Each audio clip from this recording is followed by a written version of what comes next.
So I know initial impression videos are usually saved for products that are like brand new and people are only just now getting their hands on them, and reviewers want to get their initial feelings and experiences with the product out to the public before they get a full review done. But I want to do that with an older product because as I've been reviewing it, I've realized that some of the things that may not make it into the main video are still worth talking about. So today, I want to give my initial impressions of the PS Vita in 2024. So let's dive in. Now, if you're at all familiar with my previous engagements with the PlayStation fan base, you're probably amazed that I even want to talk about PlayStation products at all. But interestingly enough, the hatred I got for my video talking about why I don't think the PlayStation Portal is a good product actually got me more interested in Sony's history with portable products. And so I actually went out and bought a PSP, which I will be making a video for later, and a PlayStation Vita.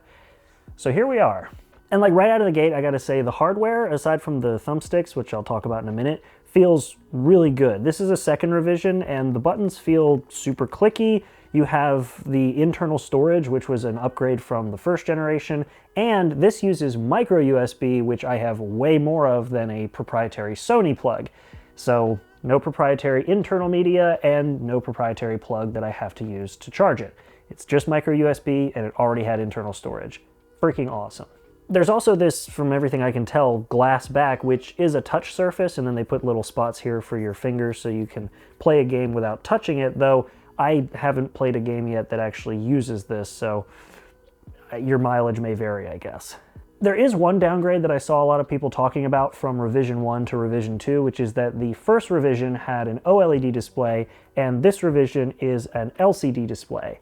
It's still a good LCD display. The touchscreen is responsive, colors look great, so I don't really care too much, although the battery life on the OLED I could imagine is a bit better, but at least from what I've been dealing with on this so far, the trade-off of a proprietary plug and internal media not being there on the first revision, I will take the LCD display for those other upgrades. There are also two cameras on this, one on the front and one on the back, and apparently back in the day you could download Skype on this, which is kind of wild, but it's cool that it had it all the way back in 2011 when this first came out, and then of course Revision 2 just carried it forward.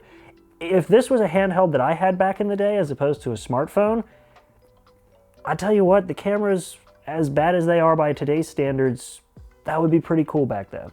But I mentioned that I opted for the second revision because I didn't want to have to deal with proprietary Sony media and a proprietary plug, but technically you still have to deal with one type of proprietary media, which is the game cards.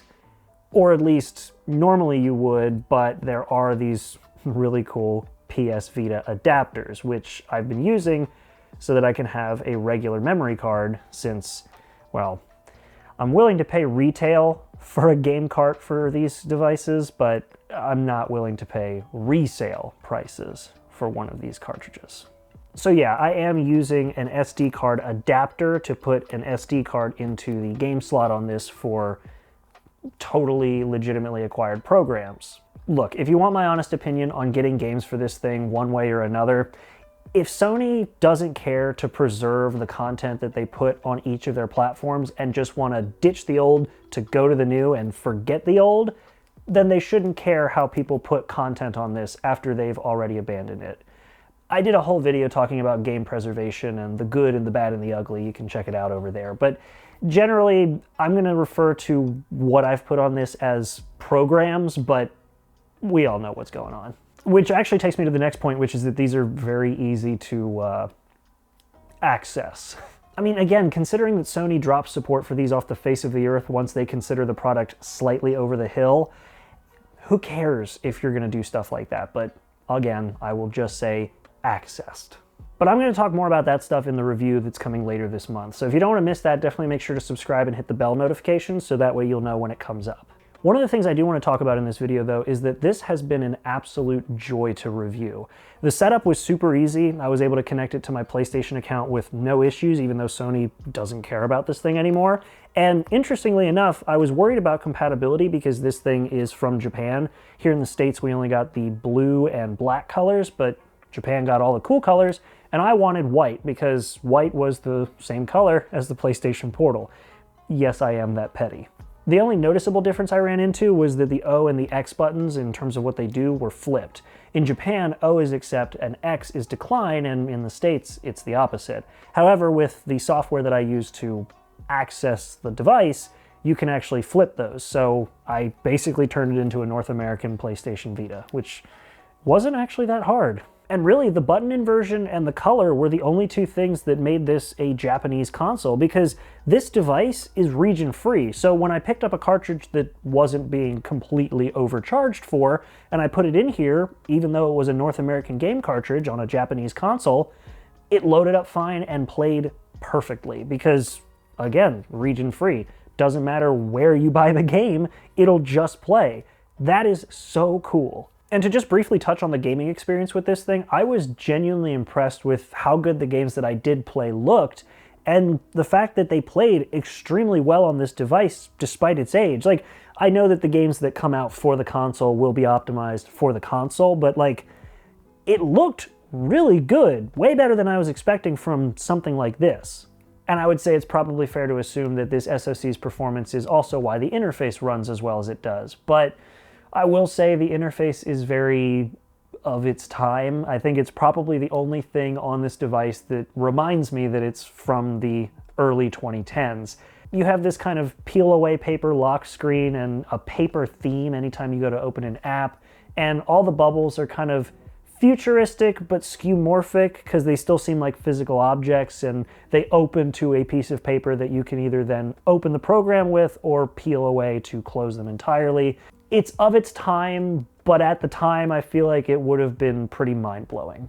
Like back in the day, if I had seen an interface built with 3D assets as opposed to just 2D items that you click on, I would have been amazed. But again, today, more of a party piece and not so much a revolutionary thing. But it was intuitive enough to navigate, and I did find myself getting very used to pretty much every part of the interface right away. And I mean, I guess that is a testament to the interface design. It's pretty good. I was also amazed at how easily I could just connect to my PS3 for remote play, and the fact that this could also connect to a PS4.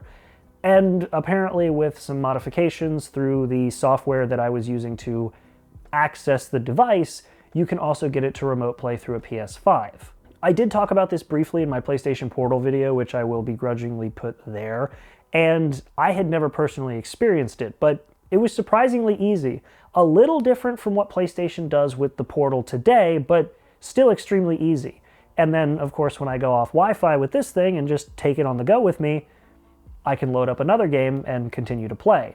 Obligatory hate on the PlayStation Portal inserted here.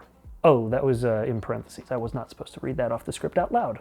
But yeah, I mean, it connected to the PS3 pretty easily, and considering the PS3 and this device both run on 802.11 and Wi-Fi, the actual connectivity was surprisingly smooth. Hey, playtester Garrett here. So yeah, the connectivity was super easy. The responsiveness on the interface was great, but the version of Shadows of the Colossus that I own on the PS3 isn't available anymore. Apparently Shadows of the Colossus is in a collection now with Ico, and so the version that I bought back in the day wasn't downloaded on this PS3, and I can't download it anymore. I have to either buy it again or buy the Ico and Shadows of the Colossus collection. So yeah, interface, navigation, super smooth, connectivity, super easy, gameplay experience. I'm not dropping $10 on a 2-generation-old console to find out. Sorry, but hey, thanks, Sony. Actually, I couldn't even do it if I tried, because apparently we can't add funds to the PS3 or the PS Vita through the device. You have to add it through a PS4 console, a PS5 console, or online. So, that ends that testing session. Now, at this point, I haven't really thoroughly tested the speakers. They're stereo speakers, you got left and right, but I haven't tested them pretty thoroughly yet, because usually when I play this, especially at night, I'll actually use the headphone jack, which is not something you can take for granted with other devices nowadays, and plug in regular headphones to get the full audio experience. But, I mean, it's got speakers. And next to those speakers is pretty much the only thing that I was not a big fan of with this device, which is the thumbsticks. Not the actual movement of the thumbsticks, but just something that is a byproduct of this device being used. I get what Sony was trying to do back in the day with this sort of hard plastic surround and a rubber top, but that rubber degrades over time, and boy did the ones on this degrade. it was kind of getting actually sticky on my thumb. And so I'm not a huge fan of thumbstick toppers, these little joystick caps, but I put them on because I just couldn't stand using the thumbsticks as they were in their current state. And unfortunately, once that rubber wears down, there's really no fixing it.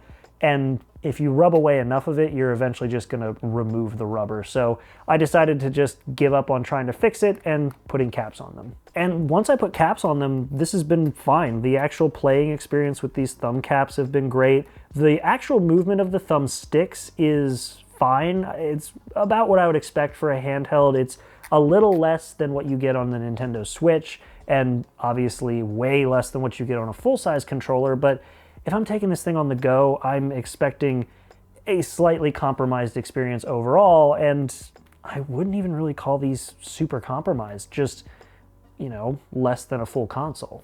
Now, to kind of close out my initial thoughts on the PSP, I haven't really talked much about what it's like in 2024 because I'm still spending time playing this, collecting data, and getting as much info as I can for the full review, but there was something while I was using this in 2024 that kept coming to mind, and it was how people referred to this thing back in the day. Tons of people called this thing ahead of its time, and I hold that term in very high regard. I don't give that title out to many things because something that is ahead of its time, in my opinion, is something that when we look around today is extremely common, but when you look at the first product or an early product to do it, it was almost unheard of. Perfect examples of this would be like the Buick Riviera and its touchscreen controls, or the Commodore Amiga with its graphical user interface, or even Sony's own compact discs, which were the predecessor to pretty much every compact media type that we have today. And hell, let's throw the Antikythera in there while we're at it. If you get that reference, maybe subscribe because you're probably a nerd like me. But playing around with this thing for the brief time that I've had it, it kind of became clear to me that these people talking about how it was ahead of its time were right. Like, this thing is a massive leap from the PSP. It is still better, in my opinion, than the PlayStation Portal because it can be an accessory or its own device. And the hardware was really Sony firing on all cylinders to make a portable console. And I feel like the concept of the Vita was kind of killed before its time. And killing a device before its time kind of makes the device, when it was made, ahead of its time. I'm going to talk more about this in the full review, but for now, I am loving my PS Vita, and no amount of Sony fanboy hate about me not liking the Portal can dissuade me from keeping this thing in the long term. So, if you want to see the full review and me thinking more critically about this and not just giving my initial thoughts, definitely make sure to subscribe, and if you enjoyed this video, give it a like, because again, I've got that video and a lot more coming, like a video talking about the PSP and how it kind of set the groundwork for this thing. Until then, thank you all so much for watching. I really do hope you enjoyed this video. Leave some comments down below. Did you own a Vita? Did you love it? Did you go with something else like a DS? Or were you poor like me and used a Tamagotchi instead of any other kind of handheld toy? All that down in the comments below, let me know. And aside from that, thank you all again for watching, and I'll see you in the next video. Make sure to be there and have a good one.